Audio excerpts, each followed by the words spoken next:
Tony and I have been married almost 13 years. The year after we were married, our first child, Brooke, was born. It was just always on our heart to have many children. We tried for years to have another child, and for some reason, we just never could conceive again. Eventually, we got very, very heartbroken, and we decided to become certified to become foster parents. So we adopted our first baby. A few years later, we adopted a teenager and our son, Alexander. We were just in shock when I found out I was pregnant. We had prayed for 10 years, and Gideon was just a huge answer to prayer. So right around Gideon's first birthday, we all sat down to eat lunch together, and his head was canted to the side. So I went to move his head up with my finger, and he screamed. So we knew we needed to take him to the pediatrician, and they urged us to visit the children's hospital. But we went knowing that they weren't going to find anything. So when they came back with the CT scan, surgeons came in and they said, "Your son has a brain tumor." Our world just stopped. He was immediately going into a pediatric intensive care unit. There were no questions asked. He was going to have surgery immediately. We called on everyone, and I just called through the tears, and I said, "I need you to pray." He went in to have the tumor resection where they removed the tumor, and that's a 9.5-hour surgery. To see your child, and he's a 12-month-old child, all he wants to do is play, and he couldn't. You just feel so helpless. So directly after the surgery, his body was failing. They gave Gideon medication, but he had tears coming down his face, and my heart just broke into pieces. I just prayed, God, I need you. And God just gave me the most beautiful vision of these angels. And they were surrounding Gideon. He had all of his hair, and he was laughing, and he was smiling. And it was perfect peace. And so for that moment, I knew no matter what the outcome was going to be, that God had our baby.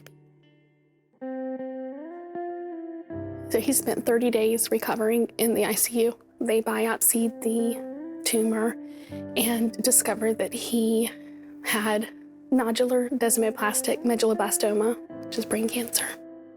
Like, how do you even fathom, your child has cancer? The question immediately is, God, why would you bless us with this just to take it away from us? What did we do so wrong? But we were surrounded by family, friends, our church family. The outpouring of support and faith was just so immediate and so vast. So that's when I said, you know what, we're gonna pray that God is gonna use this for something. This is not the end, this is gonna be the beginning.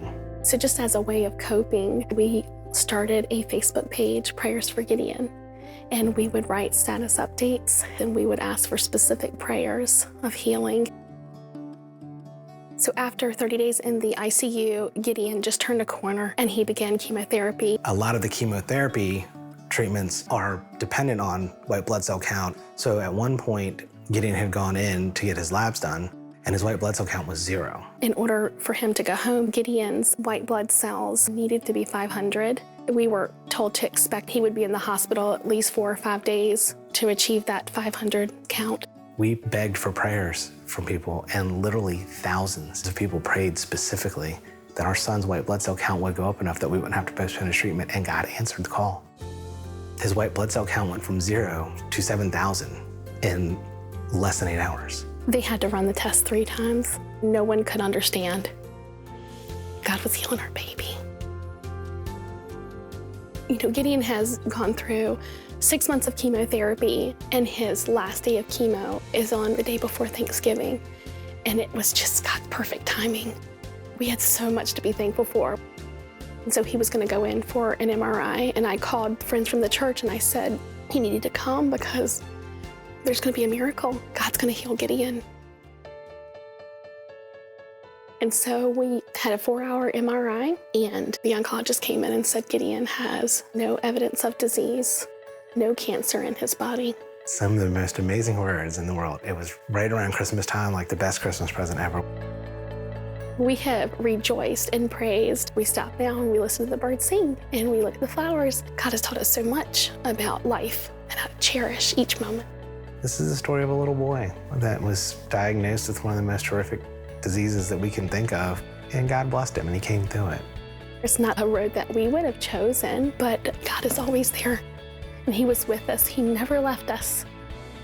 I hope that, people see Gideon's story and see hope. That they would trust God, maybe for the first time. And I often say, if one life was saved through Gideon having cancer, we would do that again.